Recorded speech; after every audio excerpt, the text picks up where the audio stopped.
santar hor do adi niroho nirle ako menkan teheny santar hor no chida nungkan ঘটন করে ko জুড়ক kana ওই ছেলেটির সঙ্গে relation ছিল। ওই দিন ছেলে দেখা করতে গেল যখন, তখন এদের নিজেদের মধ্যে একটু কিছু অল্টারকেশন হয়, কিছু ভার্বাল অল্টারকেশন হয়। তখন ছেলেটা রেগে মেয়েটিকে মার্ডার করে।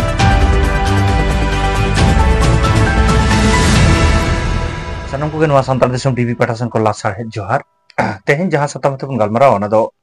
bordhoman na jaha ghoton মানে আবু বন বাড়াই গিয়া সানাম কুকে যে বর্ধমান না যাহা ওনা ঘটনা দিকে সান্তার তিল্লে চেতনা যাহা নাহাচার হইলে না ওঁডে যাহা পুলিশ को आरोपी लेकाते मोबाइल ना लोकेशन दारायते मिटटाम जहां ओंडे हिजु बाडायो कान थाइया उनी मुचे रे साब अकादिया को से को अरेस्ट अकादिया जहां nyutum do हिजु कना मि सांतार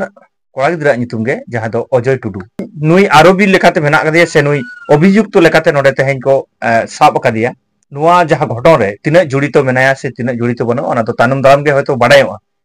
मेनखान जहां कथा रका हिजु कना ते सांतार गिदरे गे तेहेन नुआ घटन रे जड़ितो कना आदो तेहेन नोडे पुलिस प्रशासन जहां कथा लेकाते बाडाय कना जे बांगमा उनी कोड़ा गिदरे दो उनी कुड़ी गिदरे सला आकिन मध्य मिट सगई ताहे कान ताकिना आदो ओना सगई सूत्र तेगे को लई चोयदा जे नोंकाना नुई घटने हयतो नोंकाना आकिना मध्य मिटटांग झामेला होई कना आर ओना परे गे नोआ मिटटांग मिट घटना होई दाड़िया नोंकाना मिटटांग अनुमान दाको ना दो पुलिस कथा कना मेनखान परमान बांग हाबि दो नोआ लई बाय गानोआ अकय दोषी कना आबो बन नेल कदा जे सांतार हर दो आदि निरोहो निर्ले आको सांतार हर नो चिदा नोंकान घटन करे को जुड़क कना खाली नोआ बर्धमान ना सुमुंग दो बांग एटा जायगा करे जहां दो प्रूफ कना जे सांतार हर को दोषी कना से सांतार हर हो नोंकाना मिटटांग निर्घिन घटन को घटाव कदा आदो ताले जुदी आबो दो बन लय जे सांतार हर दो नील निफुट निरोहो हर जुदी को काना को ताले नोंकान घटन करे चिदा को जड़ितो कना ओंडे खन गे बाडाय जामो कना सांतार ओका जायगा को चालाक कान ताबोन जहां दो तिसो नोंकान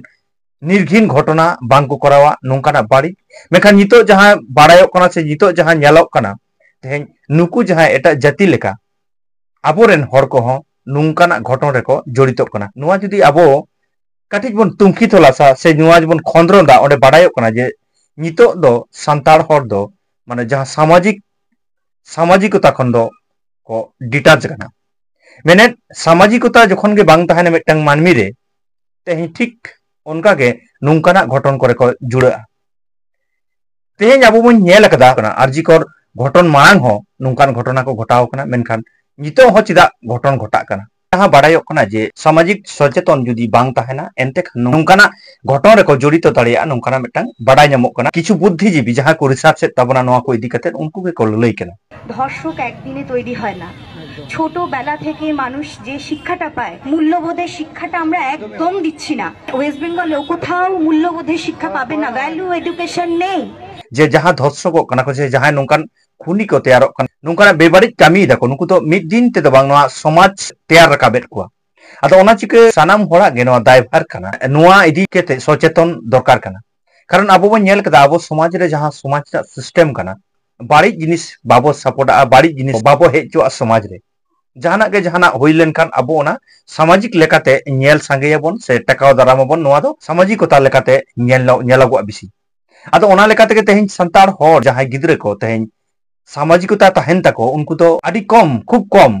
नोंकाना निर्घिन कामी करे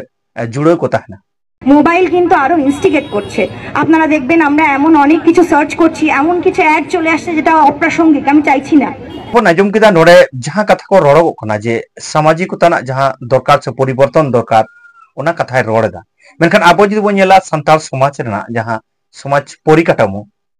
तीना रिलेमाला तीना निर्लेहा निर्घिन घटमा आदि संगीन ना कथा जहां बर्धमान रे जहां घटन घटाव कना नोमा मा आदि संगीन ना कथा आबो सामाजिक खन नोंका शिक्षा को न्यामा जे सारी के जदि जहां समाज ताला रे ताहेना नुई दो मिटटेन जहां सेना हर से हुडी हर हपन खान सगई तना मिटटां सगई जहां तपलोआ बेबाड़ी कामी रे बाय लहा दोआ नोआ सामाजिकता समाज गे तैयार रकाब बना बेस बाड़ी जहां ठौकरना लाक्ति कना ओनकाना शिक्षा दो नोडे खन दो बाको नामदा नोआ दो नुकु बुद्धिजीवी को नुकु शिक्षाविद को ललई कना तेन जुदी नो समाज सेर बन कोयगा आबोआ जहां नोआ निरे माला निल्ले समाज जहां ताहे कना उनका बनु कदा तेन जहां एटा अरसंग ते आबो बन अरसंग कना आबो ताला रे जहां एटा जिनिस को जहां को लेका बोलो कना ओनाते नोना इफेक्ट को हिजुक कना laha korna video re ing lei kada je samajikota judi bang tahena somaj judi badijua aboren hor ko tanam daram re oka dahare ko chala adi botoran ge kana ठीक ओना उदाहरण के तेहन नोडे बन नेल दाड़िया kana ओरेन गिद्रे जुदी एटा डहरा ते को डहरा उनको along ते एलांगो गिया को आर एलांग लेखान गे सांताल लेका बांग ताहन खातिर गे ते नुंकाना बेबाड़ी जायगा को खाजो kana से को मेसाक kana आबो ताला रे जहां कल्चर को हिजुक kana जहां दो नो डीजे छापल जहां बो लाहा हिजुक kana आर नो जहां रील्स बेना kana सावसावते उनकना आयमा लेकाना जहां दो नितो आपुन जहां कोड़ा गिद्रे कुड़ी गिद्रे एटा एटा ऑर्सोंग रे ऑर्सोंग कना ओना कोरना इफेक्ट गे ते संतार न्यूतुम रे